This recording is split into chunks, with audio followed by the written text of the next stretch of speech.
queridas, estamos aqui para começar mais uma roda de prosa. Desta vez vamos falar do riso, as trajetórias do riso, uma reflexão histórica e filosófica. E para essa roda de prosa temos aqui como mediador nosso querido Bolacha, que é o organizador agora do recente 15º Encontro Goiano de Malabares de Circo e também um dos próximos organizadores aí da próxima Convenção Nacional de Malabares e Circo, que provavelmente vai acontecer em Goiânia. E nada menos, nada mais do que o nosso convidado, o nosso queridíssimo João Rezende, nosso professor João Rezende, diretamente lá do Rio de Janeiro. E é isso. A nossa programação, ela vai até o dia 12 de junho. Então, acompanhe nossas redes sociais, ative o sininho aí, que tudo que tiver entrando no ar, todos vão ficar sabendo. E é isso aí, família! O riso. O riso. Bora, pessoal. Então, boa noite a todos aí. Eu sou o Bolacha, como o Stalin mesmo disse aí. Eu sou idealizador e um dos organizadores do Encontro Goiano de Malabares e Circo, que está aí na sua 15ª edição. Também sou o organizador da 21ª Convenção Brasileira de Malabares e Circo, que vai acontecer ainda esse ano aqui em Goiânia, né? Então, uma das convenções aí mais importantes que acontece aí na América Latina. E aí eu estou aí à frente, junto com outras pessoas, né? Que é a Cia Boca do Lixo, o Circo Brasileiro França, realizando esse evento. E aí hoje a gente está aqui para bater um papo, né? Descontraído aí, conversando com o nosso amigo João Rezende, que em seguida vai entrar falando sobre a trajetória do riso, né? Os lugares que a gente consegue percorrer com ele e os lugares que a gente já conseguiu chegar, né? Sabendo que o riso é uma das ferramentas mais importantes para o ser humano, né?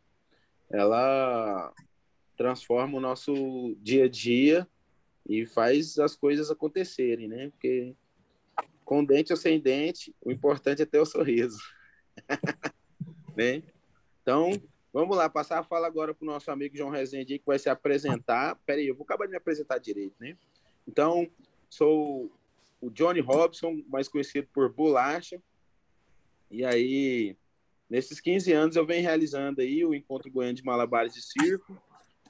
Sou palhaço aí já há uns 10 anos também, assim, vivendo só desse trabalho, né, do palhaço mesmo. E desenvolvendo oficinas, apresentando espetáculos. Não só eu, mas a minha companheira, a minha filha. Faço parte da família Santiago Santos Circo Teatro. Faço parte da trupe Trip Trap, que é a minha primeira trupe de circo. Fiz parte do coletivo É Só Querer Fazer, né? Sou um aí dos primeiros na organização desse coletivo. Não faço parte mais do coletivo oficialmente, porém ainda sou um colaborador, né? A gente se colabora, porque é isso, né? A gente continua fazendo coisas pelo circo e levando o circo por onde a gente passa, né? E aí dando essa importância, né?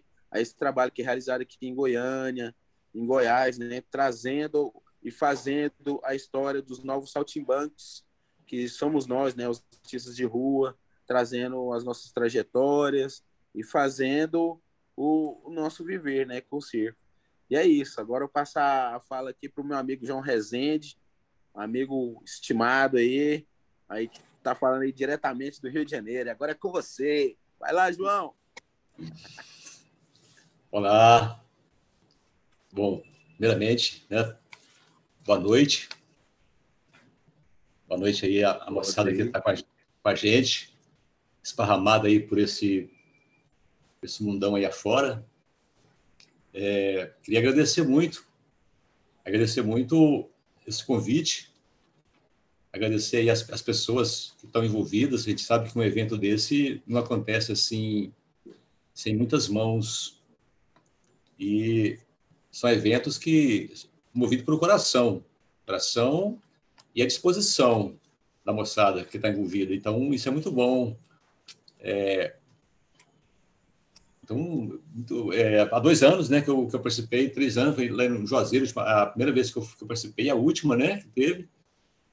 E eu sinto a grande alegria, assim, de ter podido participar dessa área de estudos que me diz respeito, não diretamente, porque eu não estou ligado ao circo, eu nunca fiz uma roda na Carioca, eu nunca tive que lá do Machado com a garrafinha de água montar a roda, não, eu chego na universidade, já tem lá o meu público todo já lá prontinho, eles são obrigados a estar lá, né? Eles são obrigados a estar lá. Isso é uma coisa que muda muito. Até uma vez eu comentei, poxa, se o professor tivesse que ir lá no pátio e tentar, tal como um camelô de primeira ordem, atrair os alunos para a sua aula, porque ela tem 10 salas, 10 professores, e aí os alunos vão para as salas, mas eles não vão de acordo com os interesses, vão porque aquela matéria foi inscrita e está naquela hora e tem que cumprir. E aí eu fico me lembrando dos grandes mestres antigos que nós tivemos, né? Aqueles mestres que não fazia chamada, não dava prova e que tinha a sala de aula sempre cheia de gente. E a gente perguntava, pô, o que tem aqui? O que acontece aqui? Esse pessoal aqui não dá prova, não dá nota e ainda tem todo mundo. Aí a gente descobriu que era o interesse. E uma coisa que move a gente, move profundamente. Inclusive, quando eu não queria agradecer mais gente, agradecer também estar aqui encontrando aqui. Eu lembro meu camarada que me iniciou aqui na arte das escritas nos muros da Johnny Robinson Borracho, né? Poxa, a satisfação de reencontrar aqui. O Stalini, né, que está lá em Juazeiro. Tenho que agradecer o pessoal de Anápolis, com certeza, muita gente aí que a gente já se cruzou nesse caminho. Eu tinha preparado uma coisa muito organizada, mas aí esse dia foi tão desorganizado que eu vou aqui seguir aquelas intuições que eu estou nessa semana pensando, lendo. O mesmo livro que eu levei para Juazeiro, que é o livro que a gente tem aqui, um livro até que eu agradeço muito às pessoas que me apresentaram esse livro, né, o Babal, que é um livro, é a história do riso do escárnio, e tudo que eu falar aqui, assim, fora da minha experiência, foi essa obra. É claro que lá em Juazeiro, quando eu apresentei, ela tinha pessoas não letradas, né, o que é muito comum nesse nosso mundo. Isso aí não rebaixa ninguém. O mesmo também que os letrados também não estão acima de nada. Mas, assim, o livro pode ser uma boa ferramenta. O livro pode ser um bom aliado da gente, né? Como as pessoas, os artistas das ruas, como os cantadores de feira. Enfim, aonde a gente vai buscar esse elemento para fazer a gente pensar são as mais possibilidades. Então, é claro que eu estou falando do livro, né? Eu sou professor da Universidade Federal Fluminense, então a gente lida com livros. O professor é viciado em livros, né? Aí até não fala, pô, o cara chega lá, dá um monte de livro e marca a prova, é isso, né? Não, a gente não vai aqui nem dar um monte de livro e nem vai marcar a prova. Vai tentar ver o que esse autor tentou nos trazer assim de tão interessante.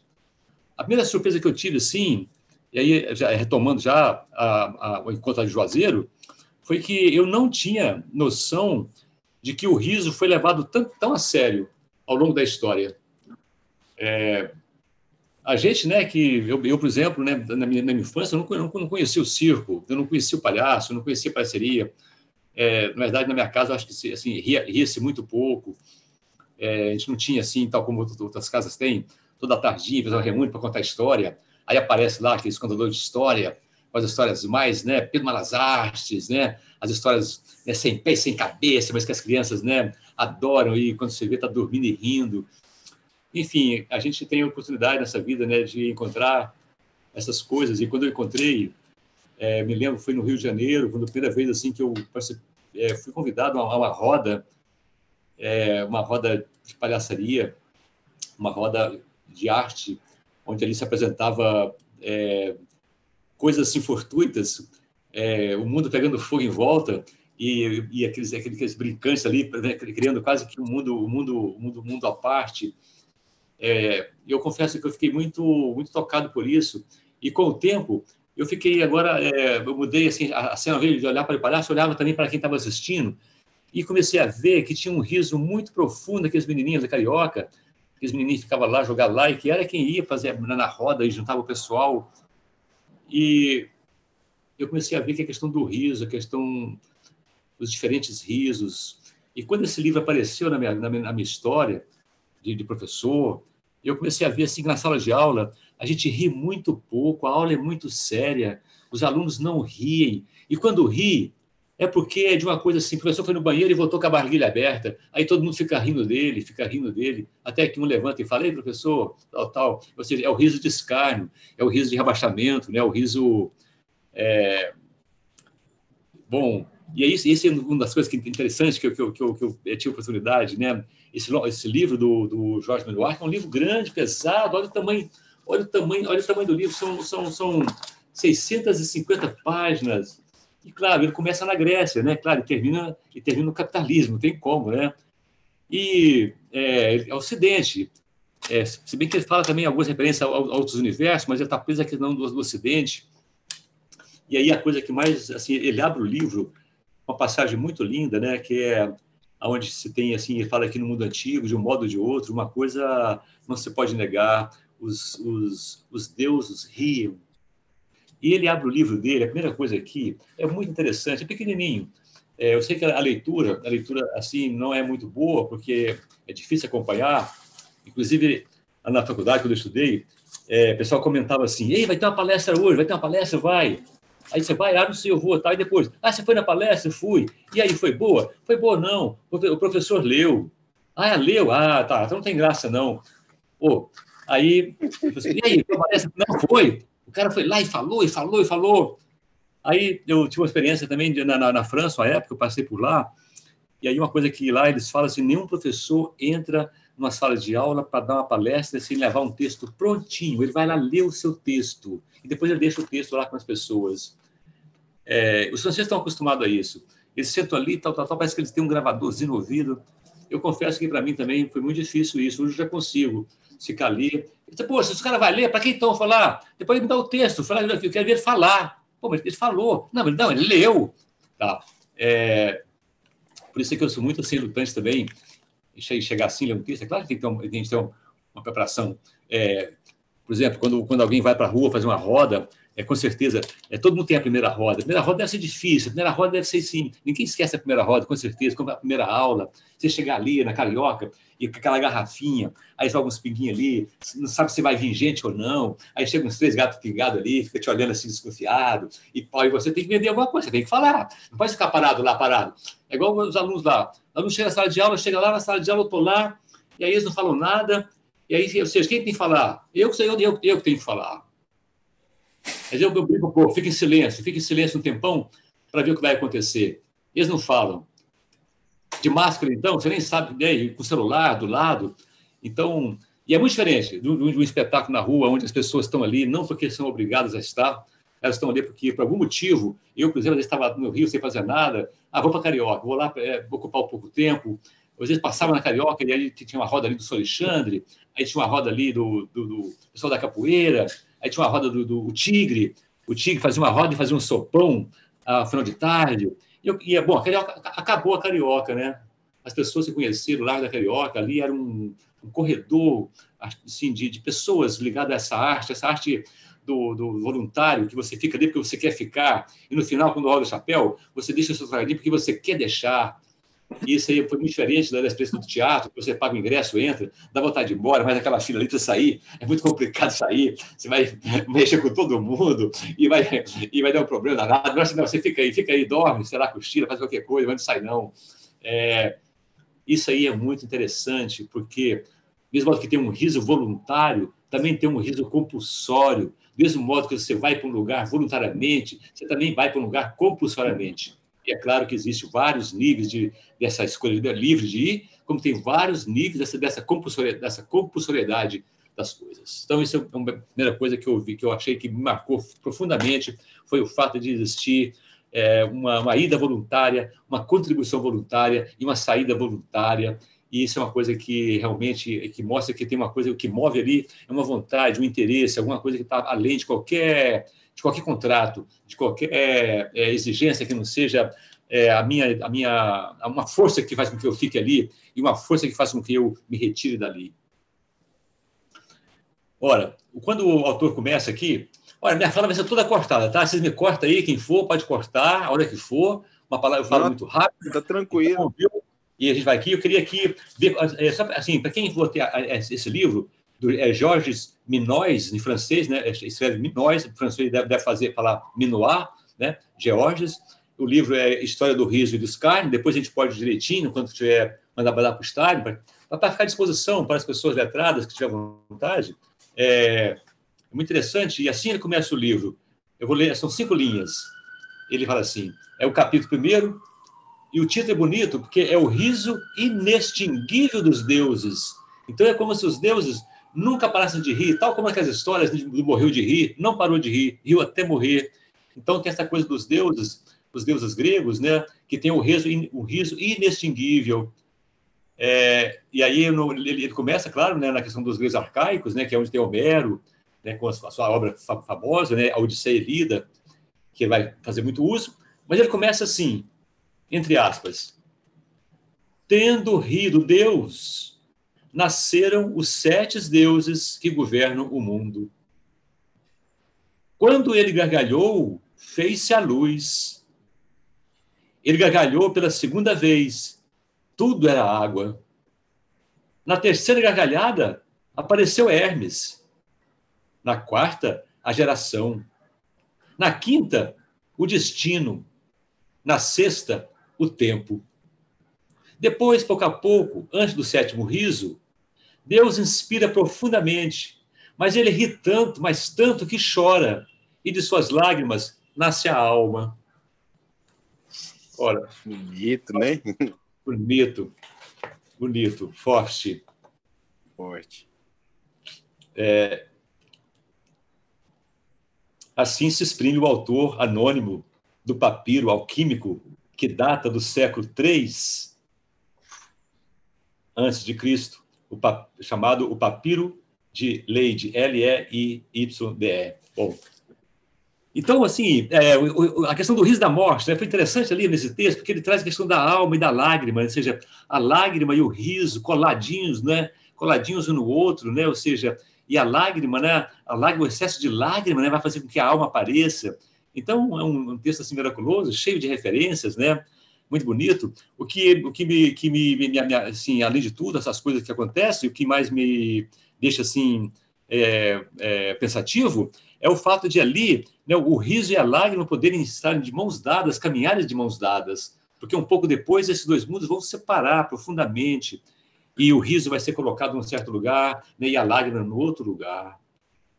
Então, assim, o mundo antigo, o que a gente sabe deles é que, de certo modo, o universo nasceu de uma enorme gargalhada. Essa ideia de o universo nascer de uma gargalhada é uma coisa muito interessante, porque vai contra todas as outras lendas, né, que traz a questão das fundações a partir de outras exigências. Então, a primeira constatação que tem que se ter, que nós constatamos, é que é algo unânime para o mundo antigo, os deuses riem. Isso é uma coisa que todos os autores, que de certo modo, Vernon, o Bakhtin, todos aqueles que se interessaram, né? Bom, uma coisa que o Guaxa falou no início ali, eu concordo com ele, né? Ou seja, o quanto que essa coisa, né? Eu vou falar essa coisa porque o riso, tanto o riso quanto a morte, ao longo da história, são os modos mais variados de conceber o riso, os modos mais variados de rir. E aí a frase que se fala assim, que a gente não ri do mesmo modo e nem ri das mesmas coisas.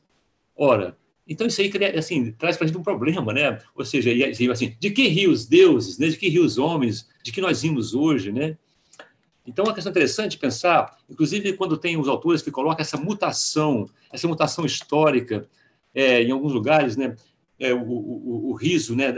Bom, nós entramos aqui, teremos um salto, século XIV, nós vamos ver esse instante em que a igreja não suporta mais essa coisa chamada riso, vai ser proibido. Então, a gente vai sair do mundo dos deuses gregos que riem e o mundo na gargalhada para um mundo, um certo mundo cristão, claro, o mundo de Calvino, principalmente, que não vai tolerar o riso, e o riso vai ser colocado do lado demoníaco. É claro que é um salto profundo, nesse meio termo aí, nós temos toda uma história, a questão dos bufões, do bobo da corte, o bobo do rei, que é uma história longa e, ao mesmo tempo, assim, rica. Vai chegar seu tempo também que os próprios reis já não mais aturarão os seus bobos. Vai chegar um tempo que o bufão vai ser disciplinado. Então, uma coisa interessante de mostrar é que essa coisa tão simples, tão natural, é tão humana, né? Bom, já que eu falei em humano, né? Tem um filósofo aí, o Aristóteles, né? Ele foi o primeiro que deu uma conceituada no riso. Ele vai dizer que o riso é alguma coisa própria do homem. Só o homem ri. Será?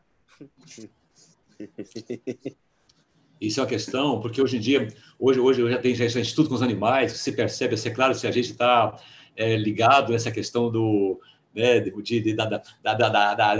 e o mais incrível, né, que quando os caras foram colocar na Inquisição, os caras na fogueira, eles notavam que o fogo, o modo como eles queimavam as pessoas, o fogo provocava um riso, porque parece que quando a carne repuxa, a boca abre, e parece que é um riso de ironia que, pelo canto da boca. Então os caras começaram assim, a rir do riso daquele que está sendo queimado. Então, ou seja, é claro que tem um riso que a boca não abre, existe um riso que você não sabe se está rindo, existe esse riso aí que é totalmente silencioso. Eu até ia fazer um glossário, mas eu não tive tempo, porque nessas 600 páginas, eu até tenho que notar o tanto de riso, de conceito de riso que tem. O riso é baixado, o riso demoníaco, o riso que aplaude, o riso aceito, o riso cético, o riso cínico.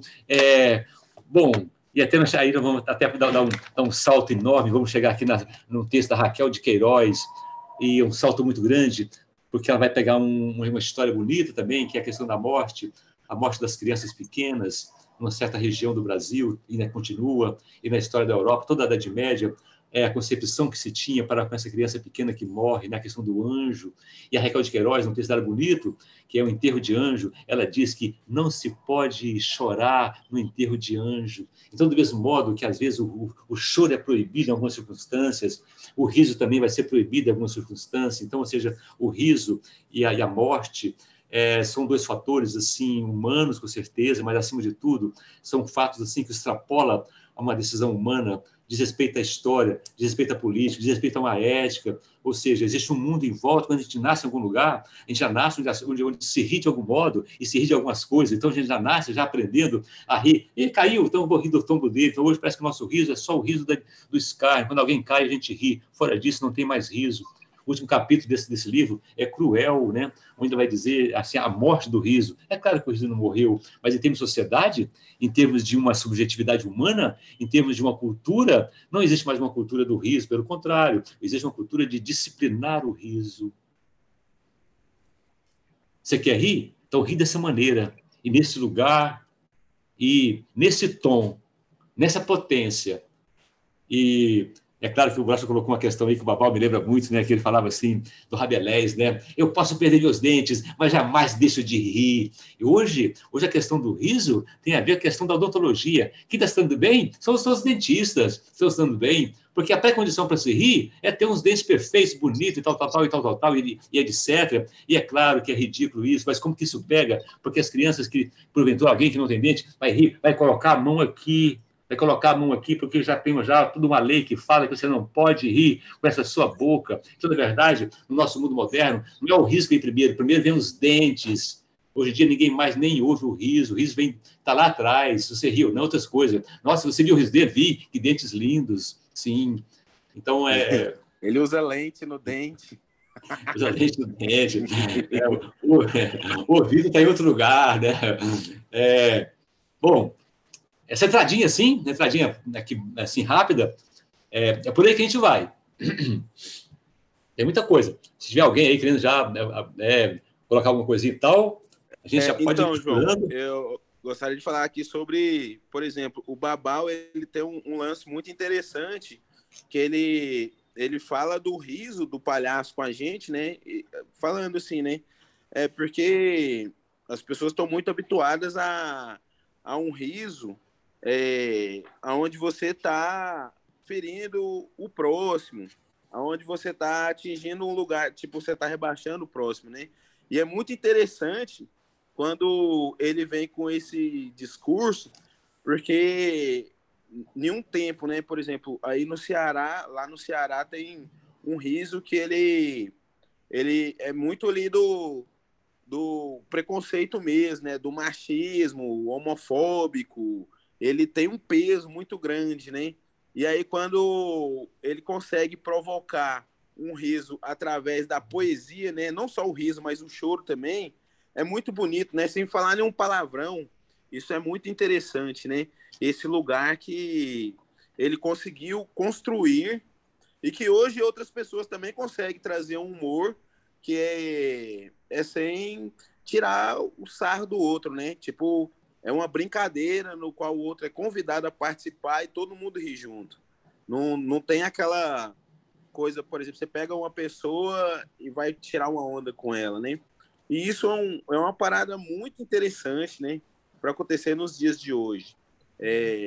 Também, quando a gente está na rua, né? Está fazendo um espetáculo de rua, aí você pega lá um voluntário, a maioria deles vem com medo, né? Ou não vem, né? Porque o habitual é você pegar a pessoa e fazer o escarcéu com ela, né? É o sofrimento de um para a alegria de todos, que nem diz o Tchakovati, né? Que é um grande mestre também, assim, da palhaçaria de rua. Então, são lugares interessantes de estar pensando esse riso, né? Então, quando eu mesmo, assim, nos meus trabalhos, né? Quando eu pego uma pessoa para trabalhar, ela colaborar comigo ali na roda, em momento algum, eu quero explorar dela para que seja uma experiência ruim e traumática. Tem que ser uma parada ali onde a gente sai todo mundo de boa, a plateia sai contente. Inicialmente parece que eu vou sacanear ela, mas aí quando eu provo para ela que não, e para a plateia que não, isso traz um riso mais saboroso. É mais interessante do que você explorar a pessoa mesmo, né? Colocar ela ali e na hora de sair dar um pé na bunda, né? Isso é muito legal. Sim. Você me lembrou aí uma coisa que a gente via, a gente ficava observando, e às vezes assim, que sucesso, né, que tem esses brincantes, assim, que recorre àquilo assim, que já sabe que aquilo vai dar, assim, as pessoas vão gostar. A questão do rebaixamento, né?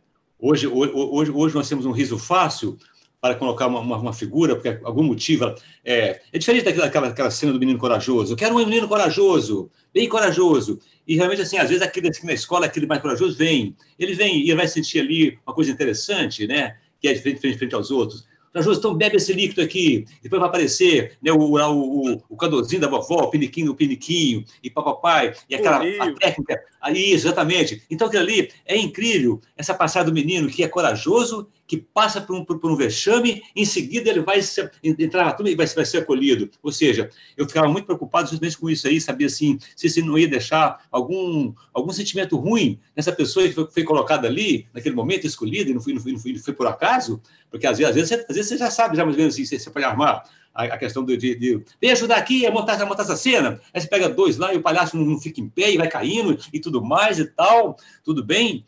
Essa interação, ela é fantástica. Você colocou aí um ponto interessante, que é o quanto que é fácil você extrair um riso do rebaixamento do outro. É porque ele é automatizado, né? Na verdade, ele é o trivial, né? Ele é o que está na televisão, ele é o que está na internet, ele é o que está no cotidiano. Ele é aquele riso do cara que passa assim e o outro fala viado, não sei o quê, o outro não sei o quê, e vira, né? Ele é muito comum. Sim. O que eu estou pensando é a questão do Rabelais, que é esse autor, né, que, na verdade, na Idade Média, é interessante, porque eu descobri há pouco tempo agora, ele e Calvino são contemporâneos. E o Rabelais, ele tem essa coisa ele fala que o Paquetinha fala sobre isso dele. Ele fala assim que ele é um médico, né, padre também, mas que ele dá, assim, ele considera as partes inferiores do corpo. Então, assim, ele começa a dar uma certa potência a essas partes que são mais renegadas. E aí, uma coisa interessante é que, vamos supor, todos nós temos experiência na nossa casa, nossa família, nossa cidade. Então, às vezes, sempre tem na família alguém que é, entre aspas, um pouco mais desbocado, que usa termos não convencionais, e que naquela casa, essas palavras, desde muito pequeno, elas se circulam. Aí fico imaginando assim, o quanto de discípulo de Rabelais que não tem por aí, e o quanto que essa palavra, que em algum lugar rebaixa, aqui ela faz parte. Ela faz parte do cotidiano Ela da faz pessoa. parte. Exatamente, porque assim, você tinha o hábito, não, separa as crianças, porque morreu alguém aqui, ela não pode ver, fala para a criança ali, os meninos vão viajar, fala que seu tio fez uma viagem muito grande, seu avô fez uma viagem, e, na verdade não foi uma viagem, ele faleceu, e assim, não quer deixar que ele entre em contato com elas.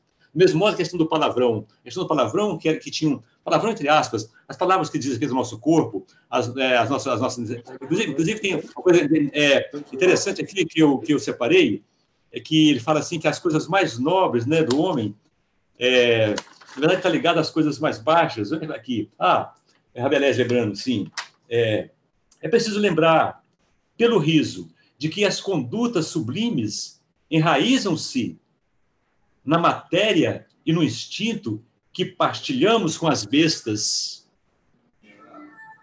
Ou seja, então, assim, o mais sublime do homem, segundo o Rabelais, ele está enraizado nessa coisa mais rebaixada que é comum entre nós e as bestas. Então, assim, esse mundo, quando ele é tornado nobre, sublime, né? quando as fezes, os fatus, os arrotos, quando eles começam a ver que é do humano e que faz parte da vida, eles assim deixam de ser explorados dessa forma, especialmente, faz parte da vida. Ninguém assim, não teria graça você no espetáculo apresentar uma cena dessa. Não, apresentar aquilo é o inesperado, a surpresa, aquilo que não é comum, aquilo que raramente se vê. Venham ver, é raro aqui, a mulher barbuda, o homem cobra. Ou seja, ninguém vai no circo para ver figuras patológicas, não existe isso. Vem aqui ver a figura mais anormal, o doente, não tem doente no circo. Então, como é que o mesmo corpo que a medicina vai rebaixar em termos de deficiência? Estou pensando aqui no Kaspar Hauser, estou pensando aqui no filme, aquele filme Os Monstros, né, que é um filme muito bonito, eu não tenho o nome dele aqui agora, Os Anormais, né, que é um filme que se perdeu na história, ele era mais de 10 horas e sobrou só uma hora dele, mas essa uma hora que sobrou é demais. É uma história assim, incrível. Um homem médico, acho que na Alemanha, saiu lá assim, figuras como irmãs siamesas, o moço do circo, que não tem os braços, o homem foca, que é um homem que só tem um dorso. Bom, e fora aquele dos anões e dos nanicos. Não confunda anão com nanico. Uma coisa é ser anão, outra coisa é ser pequeno. Ele fala, os anões também nasceram pequenos, né? Enfim, é um filme muito bonito e o circo vai ser, nesse momento, o único lugar em que essas figuras, essas pessoas, esses seres são acolhidos humanamente, para além e aquém dessas suas particularidades, e usando a palavra deformidade, né? Deformidade para o médico, né? E é incrível, né? Tem nesse documentário, essas figuras se unem no final, e são muito, muito, muito lindas, e elas, assim, tem uma frase forte, mexeu com uma, mexeu com todos, eles são muito unidos, né? São muito unidos ali, naquela... E no circo tem duas figuras que são chamadas os normais, então é uma cena grega, né? Seria como o mito de Helena, perfeito, e um circo com várias figuras singulares, com os corpos mais singulares e que provocam em nós assim grande dificuldade às vezes de assim, né, de ver, imagina abraçar, né, e se trabalhar junto no circo, aquelas figuras, realmente fazer nascer um outro corpo, né? Eu falo rápido demais, mas tá tudo tranquilo, né? Não, tá tranquilo, tá tranquilo. Você falando isso também, eu lembrei de uns momentos, assim, por um momento eu tive a oportunidade de trabalhar aí no Rio de Janeiro, num projeto de uma empresa grande que era o De Olho no Duto. E aí a gente visitava as comunidades e tal, E aí, quando a gente chegava nessas comunidades, a gente era muito abraçado, assim, principalmente pelas crianças, né? Que eram os interessados, né? Ali na gente, né? Que eram os palhaços. E aqui ali aparecia os caras que comandavam o pedaço, né? Os traficantes, os malucão e tal. E aí, nessas oportunidades, eu tinha a oportunidade de pegar um cara lá, que era o chefe do morro, né? E aí, fazendo uma brincadeira com ele e tal, e aí conduziu o cara que era o malvadão do rolê, todo mundo tinha medo dele. Na hora que eu peguei ele, sei que eu fiz um silenciozão, assim, todo mundo diz, agora pronto. Peguei o cara, mano, passei as facas por cima dele, passei a bunda no nariz dele, mas sem tirar, sem sacanear, tipo assim, agora ele deve estar sentindo o cheiro da morte, já tinha passado por cima dele com as facas e tal. E o cara só falou assim, se você encostar um fio de cabelo meu, você vai ser fuzilado. E eu ficava rindo disso, assim. E no final, o cara, o que ele fez? Pagou refrigerante pra molecada, fez uma festa, o cara foi muito massa, tal, vocês são sempre bem-vindos aí. Então, o riso, ele tem uma importância muito grande dos lugares que ele consegue chegar, né?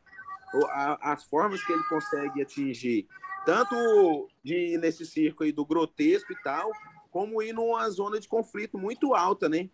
Por exemplo, a gente tem lá um exemplo excelente, que é os Palhaços Sem Fronteiras. Já ouviu falar desse projeto? Sim.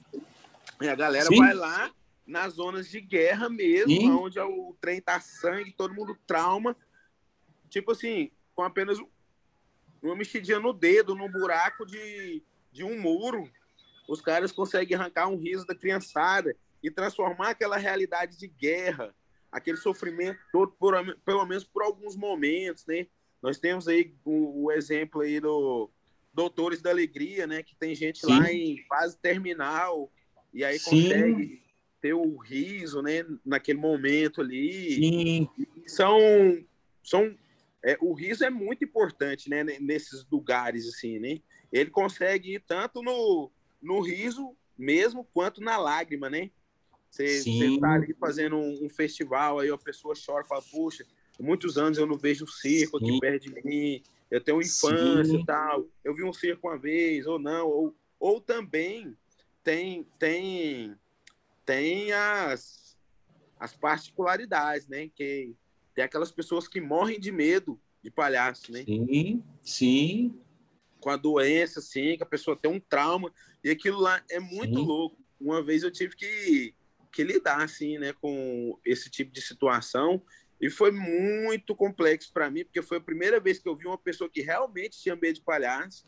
Eu tentava convencê-la que era tudo tranquilo. Cara, foi muito choque para ela, assim, e foi a primeira vez que eu saí da zona de conforto, assim mesmo, e tentei ir para cima e vi que estava causando muito mais problema. Eu tirei a maquiagem e fui conversar com a pessoa, ela não manifestou nenhum tipo de medo.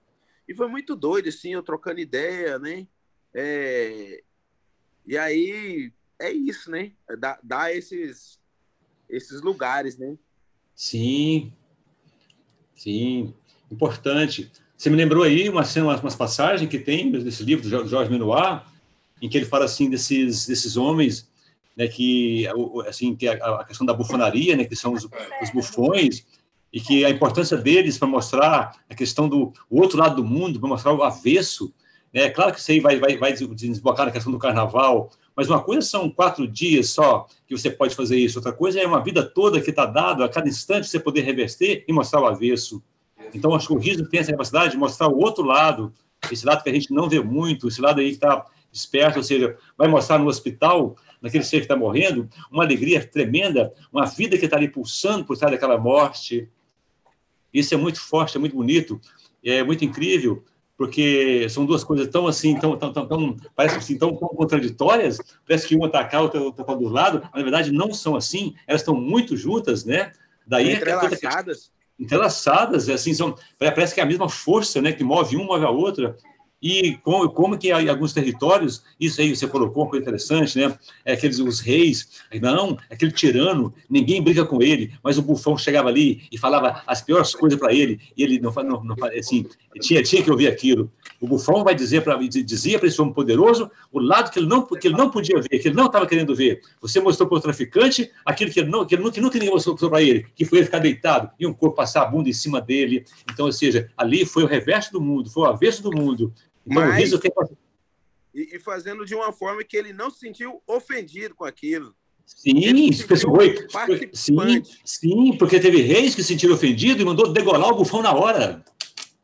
Claro. Tem casos de reis que não suportaram a brincadeira do Buffon e botou ele para correr. Claro.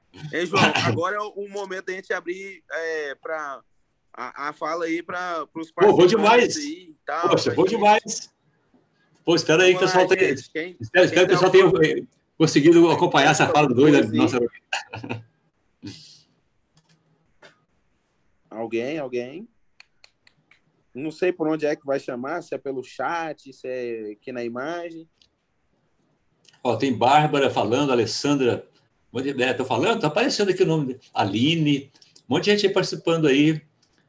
Eu falei muito rápido, sabe que deu para entender alguma coisa? Não, deu para entender, cara, tá tranquilo. Eu fico meio, engraçado, a gente fica um pouco nervoso assim, né? Parece uma coisa tão assim, tão lúdica. Mas é a coisa do bom, agora passou, mas no momento eu estava assim, caramba, por onde começar? Como é que vai ser e tal? Mas uma vez que começa, você já até esquece, né? Então é muito mais ouvir, se tiver alguém aí, palavras ditas com boa vontade, né? Que ninguém é obrigado a falar, né? Na aula não, na aula você... Ei, fala aí alguma coisa aí, rapaz. Aqui a gente vai esperar palavras bem-vindas e de coração, né? Claro, gente, pode ser coisa que vem de dentro mesmo, tipo rim, coração... fígado, as tripas. Eu tô com um pouquinho de receio de falar, mas vou falar só um pouquinho aqui. Primeiramente, é ótimo te ouvir, João.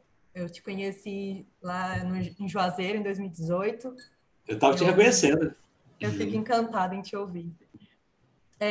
2 pontos que eu achei interessante da sua fala, que um é que você falou do escárnio, né, de desfazer das deficiências, de usar as particularidades do outro para fazer o riso.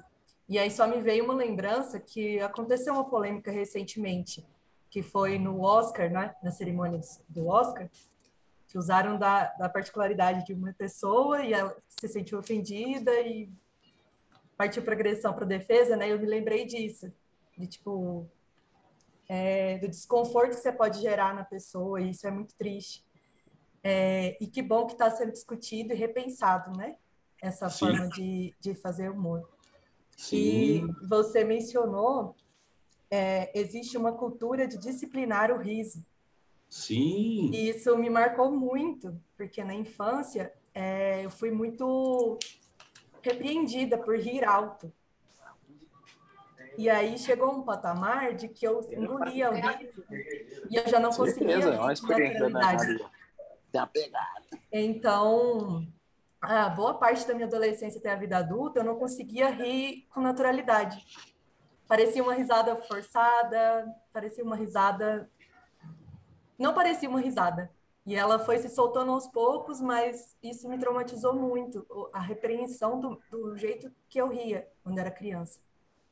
E é só isso, 2 pontos que eu percebi que me vieram aqui à mente. Mas acontece muito, né, Aline? Esse lance da mulher também, da forma que ela vai rir. Foi colocado para mim, inclusive, que eu ria como puta, porque eu ria alto. E eu tinha 9 anos. Então, isso faz parte, né, dessa sociedade aí, patriarcal, nojenta mesmo, né? Nossas mães foram ensinadas assim, né? Os nossos pais, tipo, menina, não senta de perna aberta, menina, não faz isso. Então, é sempre colocado, né? Então, até quando você vai rir, você fica proibida de fazer as coisas e ser você mesmo, né? E aí, como você falou, né? A maioria da parte da sua infância e adolescência não conseguiu ter o seu riso de verdade, porque você ficava com medo de não estar fazendo algo que fosse em prol, né? Assim, não queria ferir as pessoas e acabou se ferindo, né? Isso é muito doido, velho. Isso é muito forte. Muito forte. E repreender a naturalidade de uma criança, né? Com coisas pequenas, assim, isso marca. Claro. Com certeza. Bem boa essa fala que você trouxe aí, esse questionamento importante. Diga aí, João. Não, isso aí poxa, isso é incrível. O Guattari, que é um francês que eu gosto muito dele, ele fala assim que, na verdade, a função da escola é matar a livre expressão da criança. E colocar ali uma modelagem tipificada do tipo de sujeito que você está querendo formar. E essa poda aí, que a Gondarine falou, de imediato é que tem assim, a questão do riso, de disciplinar o riso é uma das funções dessa pedagogia nova, porque a questão a escola é séria. E o riso vai aparecer como uma resistência à seriedade. É muito incrível como que a escola acompanhou quase que a proibição da igreja, né? Quando Calvino disse que o riso não deve entrar na igreja, né? De forma nenhuma. Os reformadores vão ter um ódio pelo riso. Quando eles têm, quer dizer, que eles não conseguem domar e nem impedir que ele apareça, então vamos discipliná-lo e castigá-lo, e enfim, levar ele para esse lugar da régua. Então vai aparecer uma normalização do riso. Então, no caso, você teria um riso anormal, você teria que assim, normalizar o riso, a questão do excesso. Isso aí vai entrar na questão hoje em dia, da questão dos ritmos.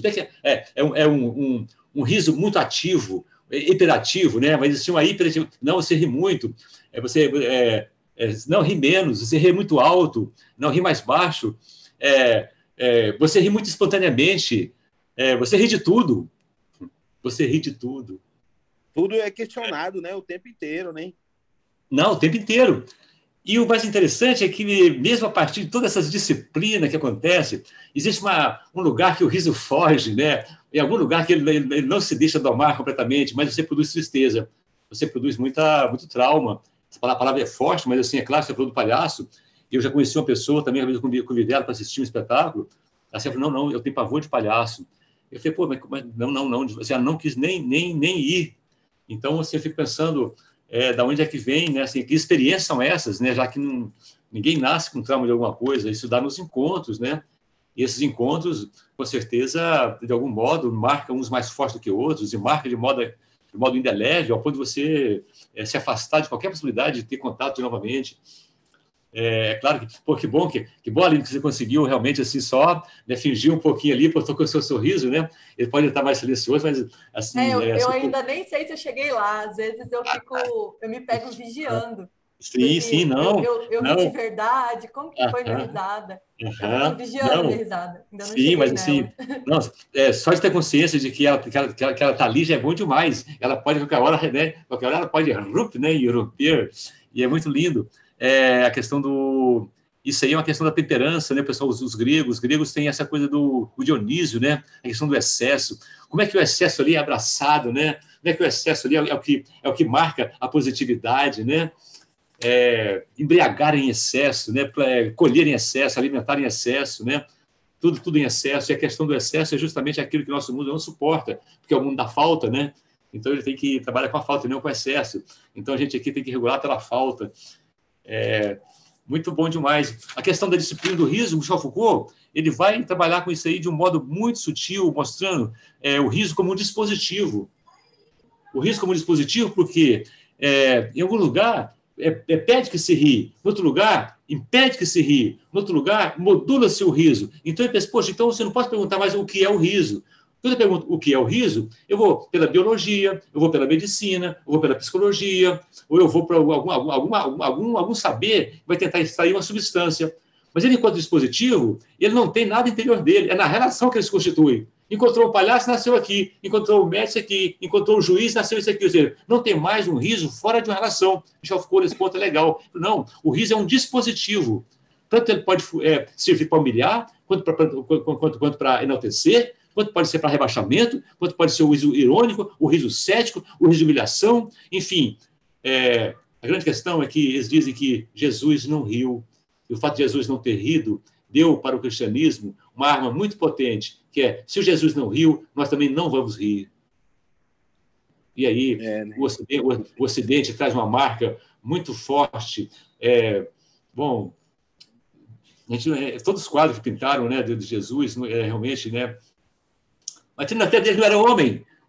Diz Aristóteles, não, o riso é do homem. Jesus não era homem, por isso que ele não riu. Se ele fosse homem, ele riria. Riria, não tem como não rir. Daqueles apóstolos dele, apóstolos doidos dele lá, ia rir muito daqueles apóstolos dele. Então, ou seja, a questão é que a grande questão, né? De um lado, essa tese aí vai marcar fortemente em toda a cristandade, e a gente sabe que a cristandade é forte, ela domina grande parte dos espaços pedagógicos, mas as escolas nasceram junto das igrejas. Então, a primeira escola foi uma escola que veio impedindo essa livre expressão do riso, né?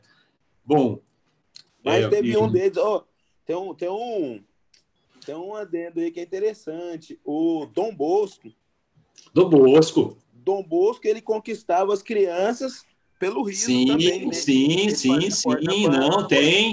Não tem. Tem, exatamente, tem. Sim, eu até escrevi, você falou bem, foi bem lembrado. É claro que uma coisa é Jesus, né, assim, tal, mas assim, vários santos uns combatendo nessa linha, e outros dizendo que não é bem assim, não, encontrar um lugar, inclusive se aproximar pelo riso do Bosco. É porque o riso aproxima e contagia, né? Geralmente, quando uma pessoa começa a rir num lugar, logo em seguida a outra vai pegando, vai contagiando e vai. Sim. Do mesmo modo também que na psicanálise, assim, por um lado, assim, eles não toleram o riso, mas tem um tal de Winnicott, que tem um livro chamado Brincar em Realidade, que ele falava que a criança, assim, ela tem que brincar, o lúdico que forma nela o seu lado saudável da vida. Então, ou seja, é claro que você tem assim, toda a cristandade que diz Jesus não riu, mas não impede que vários santos, vários padres, vários teólogos, vários simpatizantes da teologia tenham criado coisas paralelas, com certeza. Isso é muito bom. Isso mostra que não tem algo fechado. Boa. E a questão do escárnio? Sim, e a questão do escárnio, essa questão desse riso, né, desse riso que aproxima da morte, esse riso aí que faz com que existe um poder, né, um poder que aquele corpo vai ser colocado em um certo lugar. Eu acho que esse é um tema que merece muito ser pensado, porque o nosso mundo moderno, de certo modo, ele vai ficar muito mais próximo desse riso de escárnio. A gente ri da desgraça do outro. O riso fácil nosso é o riso de escárnio, é o riso de rebaixamento, é o riso da derrisão, é o riso que aquele que perdeu, enfim. Mas, assim, é uma coisa que nesse ponto, João, quando ela falou de adestramento do riso, né? Não foi adestramento, mas não me lembro qual foi a palavra agora, me veio exatamente isso, assim, como a nossa mídia, porque me veio a lembrança, eu fui criada num lar evangélico, né, cristão, e todo dia a gente voltava da igreja no domingo e sentava a família inteira para ver as videocassetadas no Faustão. Aquilo assim, quando eu percebi aquilo não fez o menor sentido, né? Eu era pequena, assim, criança, e quando eu fui me dando conta daquilo, aquilo me foi assim, eu comecei a questionar várias coisas, porque era isso, como a nossa sociedade, ela adestra a gente, ela estimula a gente a rir disso, da desgraça do outro, né? A rir do outro que cai, né? Como a nossa mídia, ela vem há muito tempo construindo a razão do riso em cima disso. Né? E, claro, hoje tem vários canais já de YouTube, né? Vários grupos que vêm questionando isso e repensando esse riso, assim, da onde vem, né? Como que a gente vai estar despertando esse riso, né? Essa comédia. Porque por muito tempo era isso, imagina, a gente chegava da igreja, né, né, pensando uma coisa, né, de cuidado, ou não sei o quê, sentava para assistir Faustão, as videocassetadas, entendeu? Que é só A missa de escárnio, né? e ficar rindo. Eu lembro do meu pai assim, gargalhando com aquilo. Eu dizia, meu Deus, será que essa pessoa se machucou, né? E aquilo para mim, eu fui crescendo, aquilo não fazia sentido. E eu lembro que depois eu passei um tempo assim assistindo e me segurando para não rir, justamente para parar o hábito natural de rir da desgraça dos outros, né? A gente Poxa, depois tem que fazer um interessante. exercício contrário, Poxa, né? Porque interessante. naturalmente é Muito, isso, muito. assim, a gente Poxa, Amanda, é educado. você está falando então que, na verdade, assim, o riso, ele é aprendido, né? Ou seja, a gente aprende a rir de algumas coisas e você está querendo aprender a conter o riso de algumas coisas. Isso é muito interessante, essa força que vem, isso mostra que o riso, na verdade, não é um fenômeno fisiológico, pelo contrário, tem aqui uma coisa chamada, um chama de subjetividade, outro chama de espírito, outro chama de, enfim, uma força que faz com que o meu riso não saia se eu não quiser, ou seja, que vai também assim, colocar uma disciplina, não disciplina, mas colocar um amor nesse riso, não, assim, infelicidade, assim, eu não serei feliz se eu rir disso, assim, como é que eu posso ter felicidade rindo dessas coisas? Então, essa questão aí é muito séria e muito interessante. E é cultural, né? Assim, tem uma Total. força cultural, assim, como a gente precisa, enquanto sociedade, estar reeducando nesse sentido, né?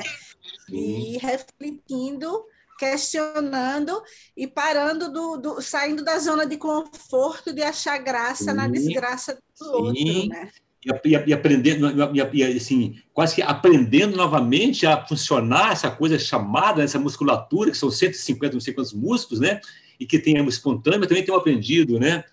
Tem esse riso já encomendado. Agora é o riso encomendado. Agora sabe que todos vão rir, né? Exatamente. Eu sempre também achei um pouco isso. Às vezes eu ia assim, em alguns lugares e falava assim, caramba, no cinema, assim, caramba, eu devo ter algum problema, porque todo mundo está rindo disso aí. Eu ficava até assim constrangido. Eu não tinha vontade de rir daquilo. Assim, pelo contrário, aquilo me dava vontade assim, de...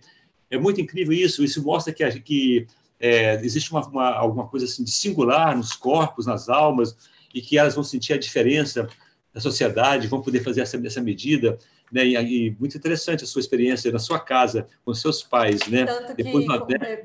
com bebês e crianças pequenas, não é preciso tanta performance assim para fazer rir.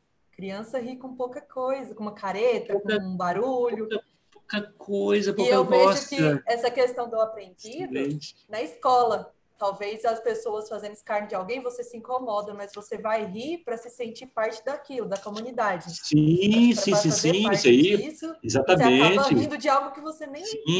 Sim, exatamente. Isso aí é o tema é o riso criando elo social. O riso vai afirmar você naquele grupo. Você ri ali, você pertencer ao grupo. Muito interessante. Isso aí é um dos. É muito interessante você estar falando. Engraçado isso, vai ser essa altura aqui. Ele pegou tudo isso que a gente ouve falar e deu assim um formato, né, mais acadêmico.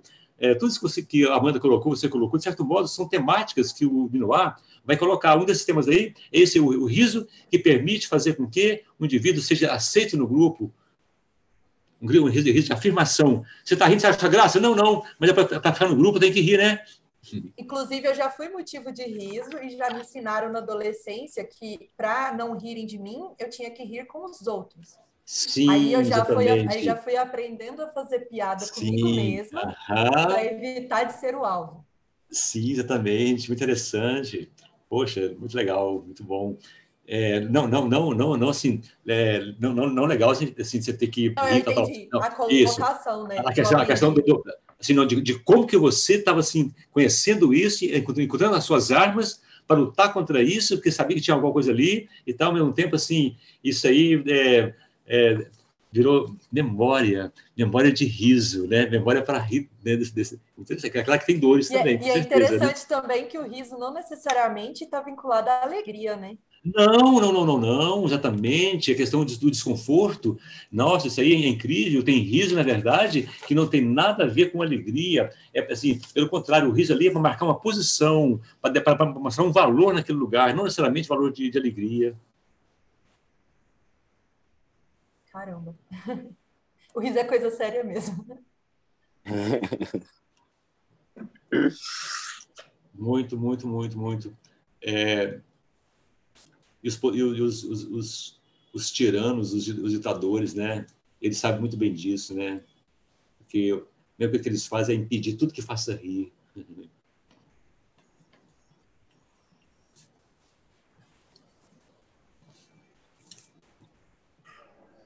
Então, pessoal, eu acabei de receber aqui da produção aqui. Já estamos aí com 1 hora de live.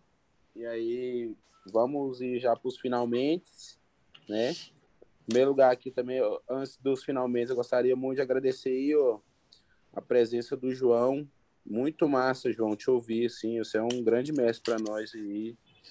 Muito massa te ouvir, ver que você tem um estudo, né, da coisa, deu uma sacudida aí na poeira dos negócios, fez acontecer. Agradecido estar ali, ter convidado para participar dessa live, e toda a produção do Encontro Palhaço de Anápolis. A Aline, minha amiga linda, maravilhosa, que está aqui também, tá, amiga? Você arrasa nas suas artes também, nas suas fotos. Continue fazendo a sua arte, tá? Continue contagiando as pessoas, registrando o sorriso também. Ela tem um arsenal de sorrisos armazenados nos seus arquivos, tá? Ela poderia fazer um livro sobre essas coisas aí. Só das reações, né? Claro. E aí vamos caminhando para o final. Quem tiver alguma perguntinha aí, pode fazer também. Ainda temos mais um pouquinho. A hora que o pessoal falar, fechou, aí nós fecha. Mas enquanto tá tendo papo, vamos lá.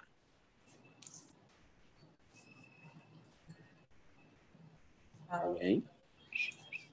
Vocês têm contato, gente? Oi? Não entendi. Vocês têm contato? Sim.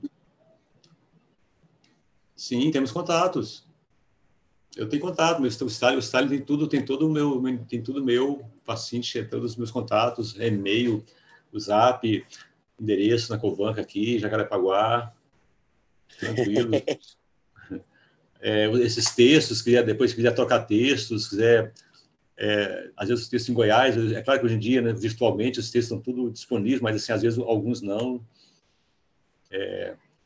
Eu fiquei 2 anos de... Oi? João, você tem alguma rede social ou só o e-mail? Eu tenho o Zap, tem um Zap também. Zap é social, né? Só para realmente ter o contato contigo. Não, sim, pô, o Zap, poxa, né? Claro. Eu peço para o Stalin, então. Isso, pode circular. Poxa, toda alegria. Muito bom demais. Doido para a gente daqui a pouco fazer esse encontro novamente presencial. Eu fiquei 2 anos trabalhando à distância e agora voltei a aula na UF presencial. Estou gostando muito, mas assim, a gente, quando a coisa é boa, todo jeito é bom, né? É claro que se pudesse estar mais próximo seria melhor ainda, e vamos estar daqui a pouco, porque esses estudos, eles cada vez pedem mais. Eu, na verdade, assim, eu sei, a gente sabe quem são os nossos mestres, verdadeiros mestres, né? A gente sabe quem são eles, e muitos nem gostam de ser falados e nem homenageados, né? Eu me sinto aprendiz nessa arte aqui. Eu quero até aposentar logo para poder me iniciar. Eu quero ser palhaço daqui a pouco. Vou fazer um para a NARF, com esse pessoal aí, né?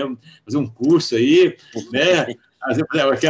Aqui no Rio também, né? Fazer um curso aí para poder esse outro lado, né? Uma coisa é você estudar assim, os livros, outra coisa é você ir para a rua. Mas eu fui tanto para a rua com meus amigos, que às vezes eu me sinto assim, até que se for um dia fazer uma roda, acho que eu vou conseguir, não vou fazer vergonha não, sabe? Chegar ali um pouquinho, né? Arrumar um negocinho para vender, vender uma ideia, vender um pensamento, vender uma flor, né? A gente está assim, vender modo de falar, né? Porque o palhaço está sempre ali oferecendo alguma coisa, a cameraturgia, né? O modo de falar. Exatamente, né? Você está vendendo esperança, vendendo sonho, o riso. Eu sempre, aqui no livro fala sobre essa arte de fazer rir. Uma coisa muito doida, porque na nossa sociedade tem tantos profissionais para tudo, e essa dimensão da vida parece que ela ficou de lado. Ainda bem que as pessoas vão para o hospital, vão para os leprosários, vão lá para as frentes das guerras, né? Vão lá para a Ucrânia, os palhaços lá, para tentar ainda mostrar que no lugar mais rebaixado do mundo existe ali a chance de você ter essa coisa tão sublime, né? Que é trazer essa coisa que a gente chama de riso, né? Mas na verdade é um estado de alma grandioso, né? Que faz com que a gente saia da gente, né? Porque o riso, eu acho, tira a gente da gente. A gente se desterritorializa. Naquele momento você está rindo, parece que você tá num outro universo. E é uma força muito forte, uma força que a psicologia, o Lissau falou que tinha o pessoal da psicologia, né? Também nos acompanhando. E se tem uma coisa que eu acho que nós temos que pensar, é assim, a capacidade da arte de transmutar. Por exemplo, eu posso estar no meu dia mais triste do mundo, na situação mais triste que a vida colocou. Isso não impede que eu possa montar a cena mais alegre, como também o contrário. Eu posso estar na maior alegria do mundo, mas, assim, enquanto artista, enquanto ator, eu teria que ter a capacidade, né, de, assim, isso aí traz uma questão dos estudos, né, do Paul Valéry, que ele fala que a arte, assim, quer dizer, a grande arte não é o estado que o artista se encontra. Seria muito simples. Eu estou triste, faço uma obra triste. Eu estou alegre, uma obra alegre. O Chateaubriand fala que a grande arte é essa que extrapola, que faz com que o artista saia do seu estado e pense assim: eu gostaria que meu leitor sentisse isso, independente do estado que eu esteja. Então, ele